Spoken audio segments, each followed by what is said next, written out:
Hello friends, welcome to my channel Ishagun blog. তো আজকে তোমরা বুঝতেই পারছো যে আজকে প্লেন দিয়ে কেন ভিডিওটা শুরু করলাম, কারণ আমার বাড়ি এয়ারপোর্টের কাছেই। তো ওই জন্যই প্লেনটাও নাম ছিল, কখন খুব সুন্দর লাগছিল দেখতে, তাই জন্য তোমাদের সামনে একটু ভিডিওটা শেয়ার করলাম।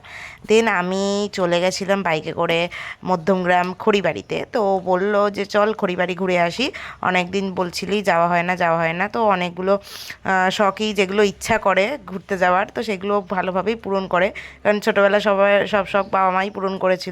তো এখন বেসিক্যালি ওই শখগুলো পূরণ করে, কারণ ওর সাথেই ঘুরতে হয় বাবা মায়ের। তো বয়স হয়েছে, সময় হয় না ঠিকঠাক করে, তারপরে ঘুরতে যাওয়া হয় না। আগে যেমন বাইরে বাইরে অনেক ঘুরতে যেতাম, এখন ঘোরাগুলো সেগুলো একটু বন্ধ হয়েছে। কারণ যতই হোক আমি একা মেয়ে, বড় হয়েছি, তো বাবা মায়ের অতটা রিস্কও নেয় না। তারপরে অনেকের সাথে যখন ঘুরতে যাওয়া হয় তখন সবার সময় হয় হয় না, এরকমভাবেই চলতে থাকে। তো টুকটাক জায়গায় নর্মালি যাওয়ার জন্য আমি আরও চলে যাই ঘুরতে, তো ফ্রি টাইমে অবভিয়াসলি। তো সেই জন্য আমরা চলে গেছিলাম খড়িবাড়িতে। তো খুবই সুন্দর একটা জায়গা, এত সুন্দর জায়গা, মানে সেখানে ফটোশ্যুট ওরে বাপরে বাপ মারাত্মক লেভেলের ফটোশ্যুট হয়। এত সুন্দর সুন্দর জায়গায়, তো আমি নিজের ফটো তো অবশ্যই তুলবো, সাথে ও তো আছেই তুলে দেওয়ার জন্য। তো সেই ফটোগুলোও আমরা তুলেছি, সেই ফটো আমি তোমাদের সামনে তুলে ধরবো অবশ্যই করে, ফেসবুকে তোমরা দেখতে পাবে। হ্যাঁ, তো সেই জিনিসগুলো খুব ভালো লাগছিলো।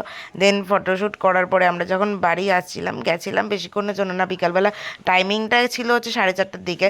4:30টার দিকে গেছিলাম, 5টা 5:30টার মধ্যে আবার ব্যাক করেছিলাম, কারণ এত সুন্দর জায়গা থেকে না বেরিয়ে আসতে ইচ্ছা করছিল না, কিন্তু তাও বাড়ি তো ফিরতে হবে, আর ওখানে সন্ধে হয়ে যাচ্ছিলো। তো বিকালবেলার মরশুমটাই একমাত্র ভালো লাগছিলো। তো ওখানে তারপরে আমরা দোকানে, একটা খাবারের দোকান ছিল, তো সেখানে চা নিয়েছিলাম। চাটা মারাত্মক খেতে, সাথে পাঁপড়টাও সেই লেভেলের খেতে। তো আমাদের খেয়ে প্রচণ্ড ভালো লেগেছিলো। দেন আমরা বাড়ি আসছিলাম। তো তোমাদের সামনে এইটুকুই মিনি ব্লগ শেয়ার করার ছিল, তাই জন্য তোমাদের কাছে শেয়ার করলাম। তো চলো এখন টাটা, পরের আবার একটা মিনি ব্লগে দেখা হবে। ভালো লাগলে সাবস্ক্রাইব করে দিও, বাই।